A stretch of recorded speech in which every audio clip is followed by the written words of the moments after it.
올 들어 지난주까지 송파구 아파트값이 1.77% 올라 서울에서 가장 높은 상승률을 기록했습니다. 코스피가 개인 투자자의 매수세에 힘입어 6거래일 연속 상승했지만 3,200선 안착에는 실패했습니다.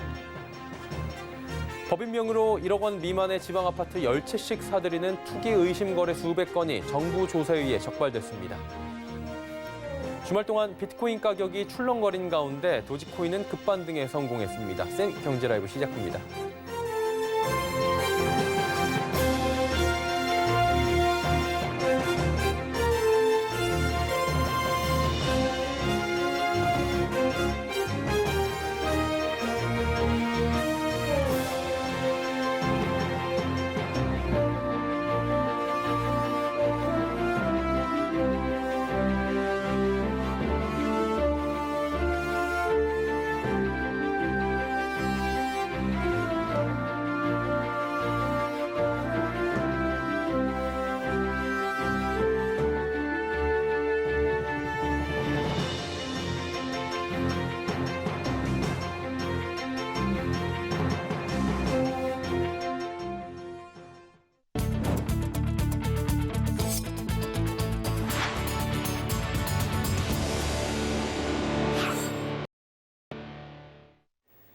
시청자 여러분 안녕하십니까? 센 경제라이브 서정덕입니다. 한국부동산원 조사에 따르면 올 들어 지난주까지 송파구 아파트값이 1.77% 올라 서울에서 가장 높은 상승률을 기록했습니다. 이어 강남구와 노원구가 각각 1.42% 상승해 그 뒤를 이었고 서초구와 마포구 등의 순으로 나타났습니다. 이들 지역의 공통점은 모두 재건축 시장에서 주요 단지로 꼽는 아파트가 있는 곳이라는 겁니다. 실제 송파구는 잠실동 주공 5단지를 비롯해 신천동 미성크로바 장미아파트, 올림픽 선수 기자촌 아파트 등이 집값 상승을 주도하고 있습니다. 한편 서울 전체 아파트값은 주간 누적 기준 1.12% 올랐습니다. 지난해 같은 기간과 비교한다면 상승률이 10배 육박하는 셈입니다. 코스피가 개인 투자자의 매수세에 힘입어 6거래일 연속 상승했습니다. 다만 3,200선 안착은 다음 기회로 미루게 됐습니다. 오늘 코스피 지수는 전거래일 대비 0.01% 오른 3,198.84포인트의 장을 마감했습니다. 지난 12일 이후 6거래일 연속 상승 랠리입니다. 이날 외국인과 기관은 각각 3천억 원과 1,150억 원 주식을 팔아치운 반면 개인은 3,800억 원이 넘는 주식을 사들이며 지수 상승을 견인했습니다. 지난주 금요일 순매수로 전환했던 연기금은 순매도세를 기록하며 다시 팔자세로 돌아섰습니다. 코스닥 지수는 전거래일 대비 0.77% 상승한 1,029선의 거래를 마감했습니다. 외국인과 기관은 동반 순매수에 나서며 지수 상승을 이끌었습니다. 특히 연기금은 700억 원 이상의 주식을 사들이며 코스닥 시장에서 6거래일 연속 순매수 기조를 이어갔습니다. 법인 명의로 1억 원 미만의 지방 아파트 10채씩 사들이는 등 투기 의심 거래 수백 건이 정부 조사에 적발됐습니다. 오늘 국토교통부는 부동산 거래 분석기획단이 지난해 9월부터 11월 지방의 부동산 과열 지역에서 신고된 25,455건의 거래 중 1,228건의 이상 거래를 포착 조사한 결과 탈세 의심 58건, 부동산 거래 신고법 위반 의심 162건 등 총 244건의 불법 의심 사례를 확인했다 밝혔습니다.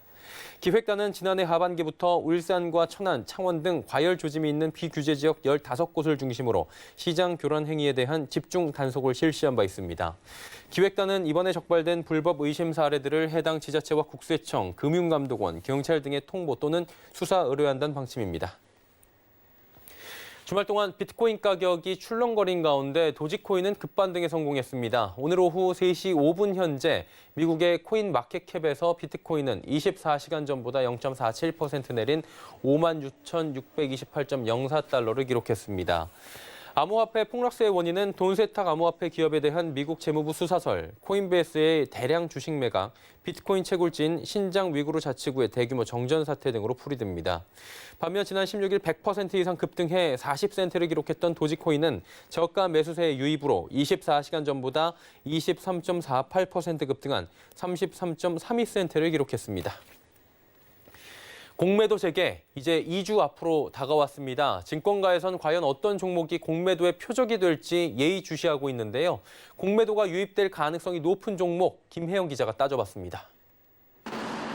오는 5월 3일 공매도 재개를 앞두고 증권가에서는 타깃 찾기에 분주합니다. 공매도 표적이 되면 변동성이 커져 주가가 출렁일 수 있기 때문입니다. 우선 증권가에서는 고평가된 종목을 주시해야 한다고 조언합니다. 과거 공매도 단골 종목 중 실적 대비 주가가 높은 종목, 주가 흐름이 유사한 종목 중 주가가 상대적으로 더 많이 오른 종목에 공매도가 몰릴 가능성이 높다는 겁니다. KB증권은 SKC, 아모레퍼시픽, SK이노베이션, HMM 등을 꼽았습니다. KTB투자증권은 셀트리온과 NC소프트를 제시했습니다. 두 종목 모두 최근 2주간 1분기 실적 전망치가 내려가고 있고 밸류에이션이 5년 평균을 하회하기 때문입니다. 또한 주가가 평균 목표가를 넘어선 종목도 살펴볼 필요가 있습니다. 증권사 리서치센터는 공매도 가능 종목을 찾을 때 목표 주가를 참고하기 때문입니다. 평균 목표 주가를 넘어선 기업은 카카오, 포스코케미칼, HMM, 삼성중공업, 현대중공업, 지주 등입니다. 이와 함께 전환사채 발행 종목도 주의해야 합니다. CB를 매입하고 주식을 공매도하면 무위험 차익을 누릴 수 있는 만큼 CB 발행 잔액이 높은 종목의 공매도가 증가할 수 있다는 겁니다. 예를 들어 주식 전환 가격이 5만 원인데 주가가 10만 원이면 주식을 빌려 10만 원에 공매도를 하고 5만 원의 수익을 바로 확정지을 수 있기 때문입니다. 하나투자증권은 LG디스플레이, 화승엔터프라이즈, 키움증권, 롯데관광개발 등을 꼽았습니다. 서울경제TV 김혜영입니다. 불가리스가 코로나19 항바이러스에 효과가 있다고 발표한 남양유업에 대해 영업정지 2개월 처분이 내려졌습니다. 세종시는 오늘 남양유업 세종공장의 식품표기광고법 위반으로 이같이 처분하겠다고 사전 통보했습니다. 이는 식약처가 남양유업이 순수 학술 목적이 아닌 홍보 목적의 발표를 했다고 보고 고발한 데 따른 것으로 식품표시광고법 위반 사안으로는 가장 강력한 처분입니다. 세종시는 남양유업의 의견을 검토한 뒤 최종 처분을 확정하게 되고 행정처분이 확정되면 불가리스와 우유, 분유 등 제품을 생산하는 세종공장은 2개월 동안 가동이 중단되게 됩니다. 현대자동차그룹이 제네시스의 첫 번째 전기차 GAT 전동화 모델을 중국에서 최초 공개했습니다. 이와 함께 아이오닉5와 EV6 등 주력 모델 등이 총출동했다고 하는데요. 실적 부진에 시달려온 중국 공략을 위해 반격의 카드를 꺼내든 것으로 보입니다. 정세미 기자입니다. 베일을 벗어던지고 등장하는 제네시스 차량 지붕에 태양광 충전판과 전면의 전기차 전용 그릴이 눈길을 사로잡습니다. 2021 상하이 국제 모터쇼에서 공개된 제네시스 첫 전기차 GAT 전동화 모델입니다. 제네시스 브랜드 출범 이후 한국이 아닌 해외에서 신차를 출시하는 건 이번이 처음입니다. GAT 전동화 모델에는 87.2kW 배터리가 탑재됩니다. 1회 충전 시 최대 주행 가능 거리는 427km이며 350kW급 초급속 충전 시 22분 내에 최대 80%까지 충전됩니다. 이외에도 현대차그룹의 전용 전기 플랫폼이 탑재된 아이오닉5와 EV6 등도 중국에서 처음으로 전시됐습니다. 이처럼 중국 시장에 공을 들이는 이유는 실적 부진 때문입니다. 베이징 현대와 토요타 기아의 작년 영업 손실은 1조 1,520억 원과 6,499억 원. 세계 최대 자동차 시장으로 꼽히는 중국에서 2조 원 가까운 규모의 영업 손실을 낸 겁니다. 판매 역시 66만 대로 11년 만에 가장 낮은 판매량을 기록하기도 했습니다. 현대차그룹은 내년부터 매년 전용 전기차 모델을 중국 시장에서 선보여 오는 2030년까지 총 21개의 전동화 라인업을 구축한다는 계획입니다. 서울경제TV 정세미입니다.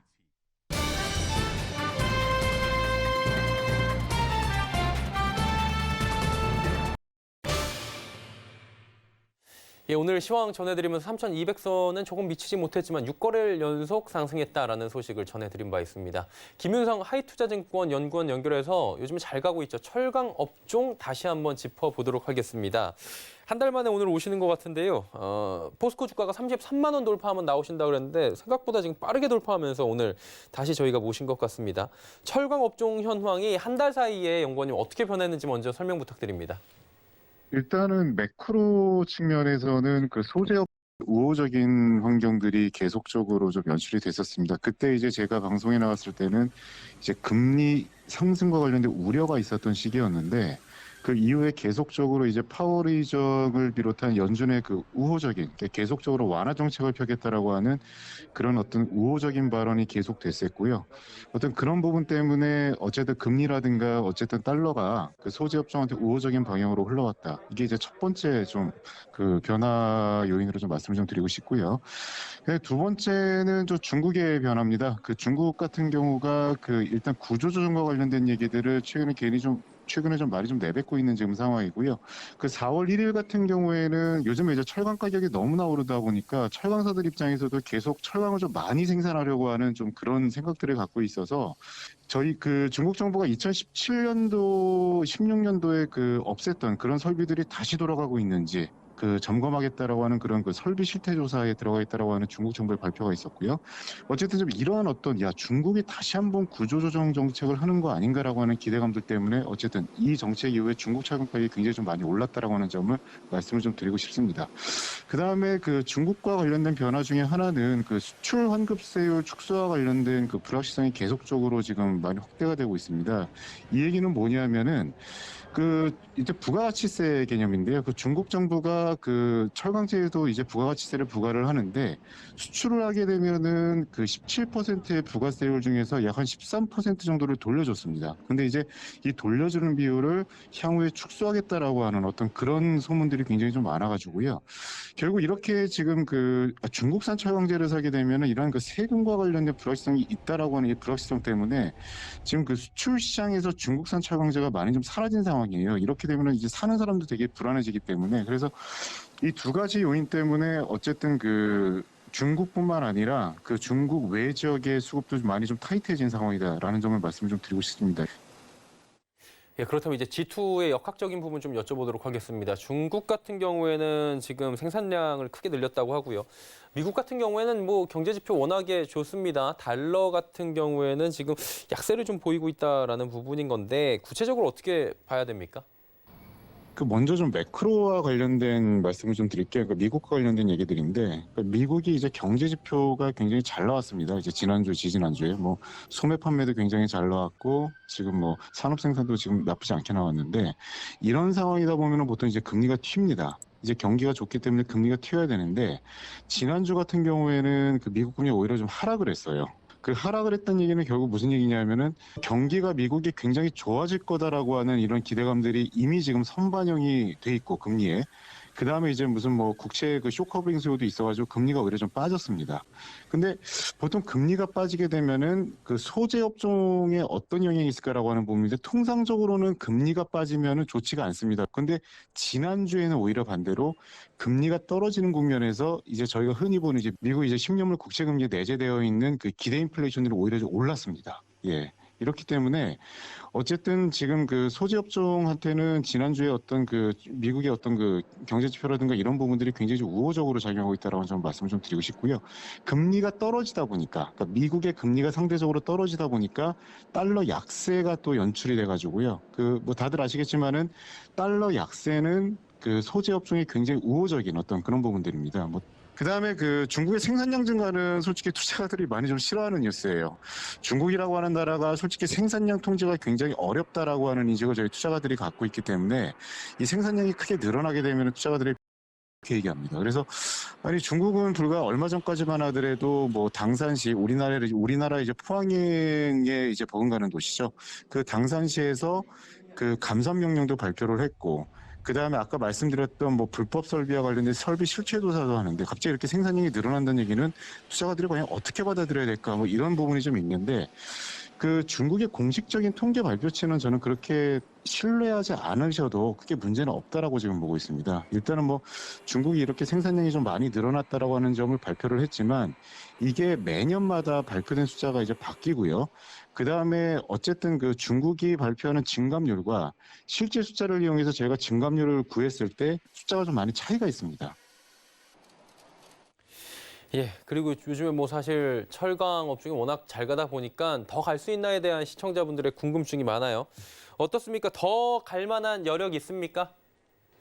네, 추가 상승률은 충분히 있다라고 지금 보고 있습니다. 그 이유를 뭐 한 세 가지 정도로 간단히 말씀드리면 이제 아까 말씀드렸던 것들의 종합적인 어떤 그 뷰고 그다음에 이제 향후 전망이라고 보시면 될 것 같은데요. 일단 뭐 최근에 경제 지표와 관련된 매크로 환경은 굉장히 소재 업종한테 좀 우호적으로 지금 변하고 있습니다. 뭐 최근에 아까 제가 이제 기대 인플레이션 상승이라든가 아니면은 달러 약세와 같은 변화들이 최근에 나타나고 있다라고 하는 점을 말씀을 좀 드렸는데 결국 이제 그 경기 회복과 더불어서 인플레 기대감은 어쨌든 줄어들자고 계속적으로 좀 강화될 것 같고요. 그 다음에 이제 달러라고 하는 부분도 결국 이제 이머징 쪽의 경기나 유럽이나 어떤 그 개발도상국 쪽 경기가 어떤 그 백신의 확산 이후 백신이 이제 점차적으로 그 보급이 확산되면서 경기가 좋아지면서 결국 이제 달러 약세라고 하는 방향성도 좀 더 강화될 걸로 보고 있습니다. 일단 첫 번째 우호적인 매크로 환경이 지속될 것이다가 이제 첫 번째 이유고요. 그 다음에 그 두 번째는 중국과 관련된 부분입니다. 그 아까 말씀드렸다시피 중국이 이상하게도 최근에 구조조정과 관련된 얘기들이 계속 내뱉고 있고요. 특히나 이제 우리나라 철강사들과 더불어서 그 중국의 그 주요 철강사들도 지금 ESG를 굉장히 강조하고 있습니다. 그러니까 뭐 탄소 중립을 뭐 2050년까지 실시하겠다 이런 목표들을 계속적으로 지금 중국의 주요 철강사들도 지금 발표를 하고 있는데 결국 그 투자가들이 중국에 대해서 가장 집중하는 건 뭐냐면은 뭐 수요도 수요지만은 결국 이런 공급들이 어떻게 통제될 수 있을까라고 하는 부분인데 아까 모두에 말씀드렸던 것처럼 뭐 최근에 설비 실태 조사도 그렇고 지금 말씀드린 어떤 ESG를 강조하는 이런 부분들도 투자가들로 하여금 야, 어쨌든 중국이 저런 모습, 저런 정책을 펼친다라고 하면은 수급도 향후에 굉장히 좋아질 거다라고 하는 기대감을 갖기에 충분한 재료로 지금 보고 있고요. 그 다음에 그 세 번째는 그 중국 외 지역의 가격이 굉장히 지금 가파르게 오르고 있고요. 너무 지금 최근에 가격이 가파르게 오르고 있지만은 어쨌든 그 향후에도 계속적으로 강보합 그런 흐름을 좀 보이고 있는데 중국은 작년에 많이 좋아졌지만은 중국 외 지역은 올해에도 좋아질 만한 수급적인 여건이 수급적 여력이 많이 남아 있습니다. 추가적인 실적 상향도 가능하다라고 하는 점을 말씀 좀 드리고 싶어요. 그래서 다음 주서부터 지금 뭐 현대제철이라든가 국내 주요 채광 업종도 실적 발표를 하게 되겠지만 어쨌든 투자가들로 하여금 좀 상당히 좀 그 안심할 만한 그런 실적들이 계속적으로 나오지 않을까. 그렇기 때문에 향후에도 주가의 우상향은 계속적으로 기대하셔도 좋다. 이렇게 말씀을 드리고 싶습니다. 네. 예, 철강 업종 전망들까지 짚어봤습니다. 김윤상 하이투자연구원과 함께했습니다. 고맙습니다.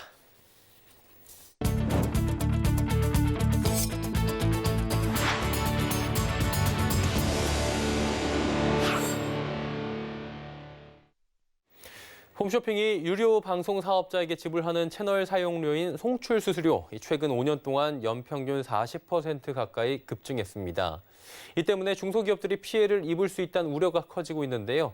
자, 그렇다면 무엇이 문제인지 윤다혜 기자가 알아봤습니다. 최근 송출 수수료 급등이 홈쇼핑 업계 판매 수수료 인상으로 이어져 중소기업의 부담으로 작용하고 있다는 주장이 나왔습니다. 한국TV 홈쇼핑협회와 한국중소벤처기업정책학회 등은 오늘 서울 중소기업중앙회에서 홈쇼핑 송출 수수료 현황 진단 및 개선 방안 토론회를 열었습니다. 지난 2019년 저희 TV 홈쇼핑사들은 1조 8천억에 이르는 송출 수수료로 지급했습니다.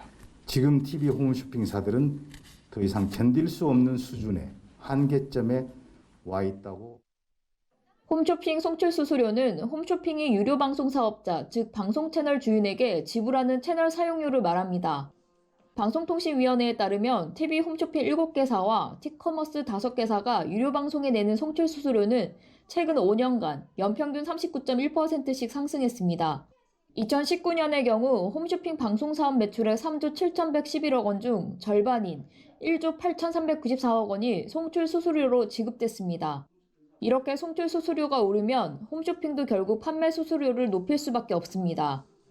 주제 발표를 맡은 이정희 중앙대 경제학과 교수는 홈쇼핑은 브랜드 인지도가 낮고 유통공급망이 취약한 중소기업에게 적절한 판로라며 거래 비용 구조가 공급자 중심의 송출 수수료 책정 방안을 개선해야 한다고 지적했습니다. 송출 수수료 상한제 관련해서는 그 유료 방송 가입자의 어떤 증감률, 또 TV 홈쇼핑사들의 어떤 취급고의 증감률, 또 물가 인상률 뭐 이런 것들을 좀 믹스해서 송출 수수료 인상을 좀 같이 고민하면 어떨까? 이번 토론회에서는 송출 수수료 상한제 외에도 채널 연번제, 채널 경쟁 규제, 유료 방송 채널 정책 재정립 등이 대안으로 거론됐습니다. 서울경제TV 윤다희입니다. 코로나19로 억눌렸던 소비 욕구가 분출되는 이른바 보복 소비 확대로 카드사들이 앞다퉈 프리미엄 신용카드를 내놓고 있다고 합니다. 신세계 더 S 프레스티지 출시에 이어 특급 호텔 50만 원 할인과 백화점 10만 원 할인 혜택 등을 제공하는 아메리칸 익스프레스 3종을 출시했습니다. 현대카드는 연회비 80만 원에 총 60만 원 상당의 바우처를 제공하는 더 퍼플 를 공개했고, 신한카드는 메리어트 인터내셔널과 글로벌 멤버십을 제공하는 메리어트 본보이 더 베스트 신한카드를 출시했습니다. 다음 달 3일부터 17개의 증권사가 개인 공매도 투자를 위해 2, 3조 원대 규모의 주식 대여 서비스를 제공하는 가운데 오는 20일부터 개인 공매도 투자자를 대상으로 한 사전교육 및 모의거래 시스템이 오픈됩니다.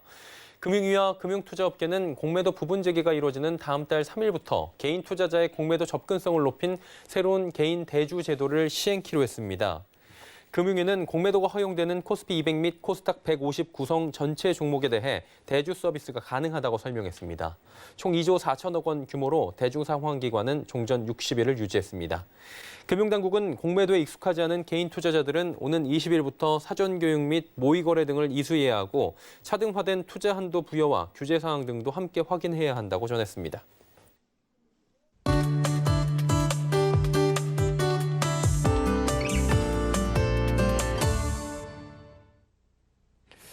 아프리카의 비극이라는 말이 있습니다. 아프리카는 탄소 배출이 세계에서 가장 적은 지역인데 지구온난화로 인한 기후재앙은 가장 많이 발생하고 있다고 합니다.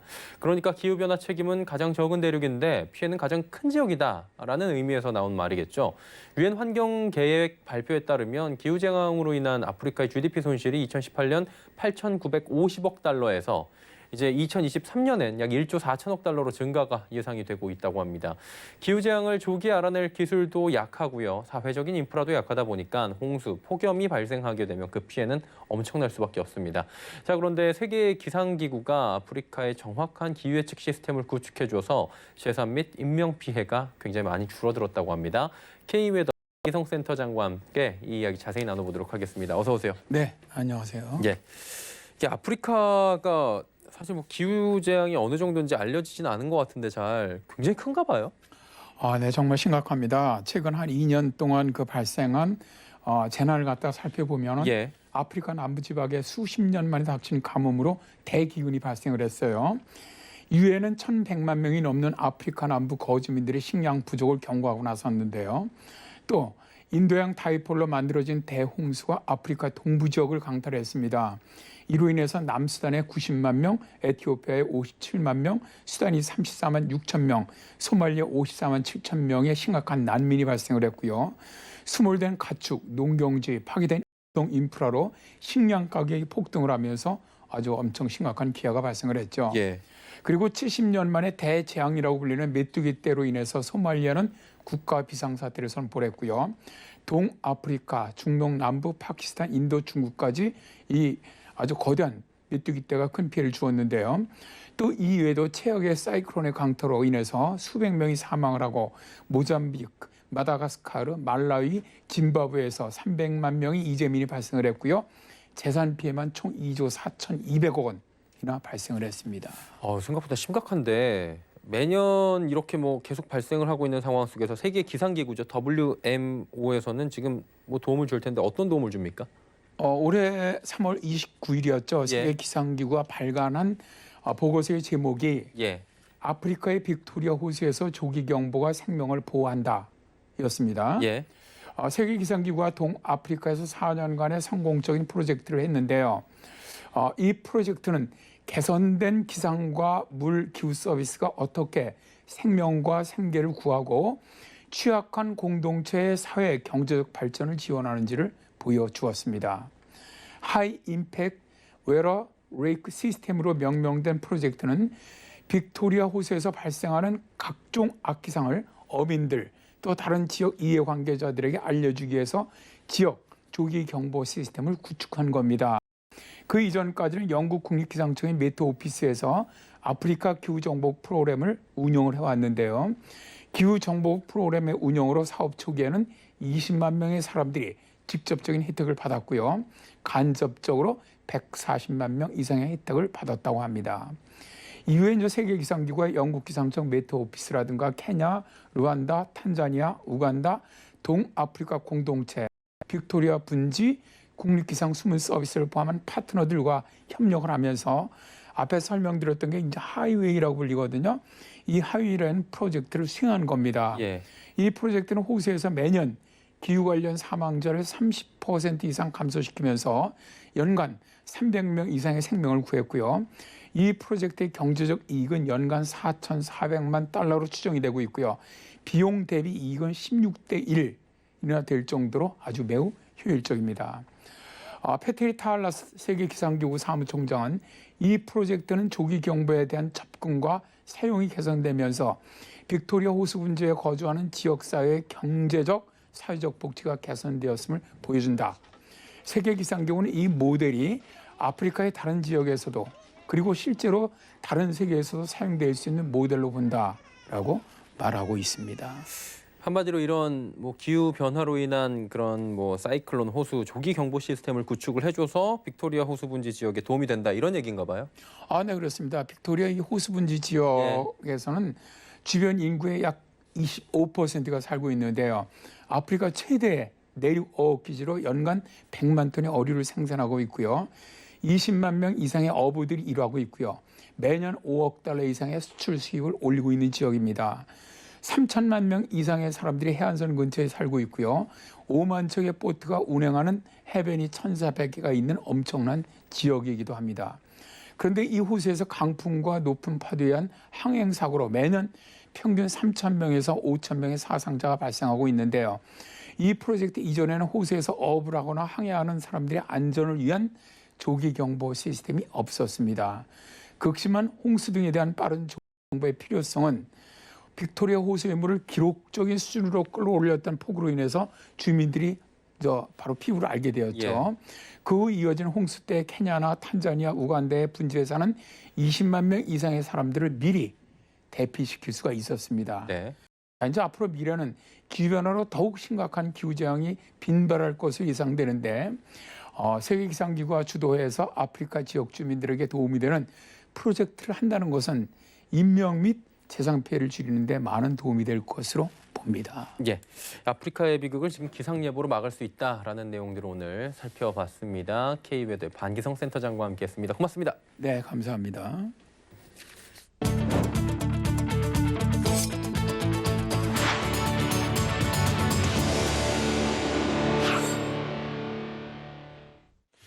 스랜 경제라이브 저희가 준비한 소식은 여기까지입니다. 함께해 주신 여러분 고맙습니다.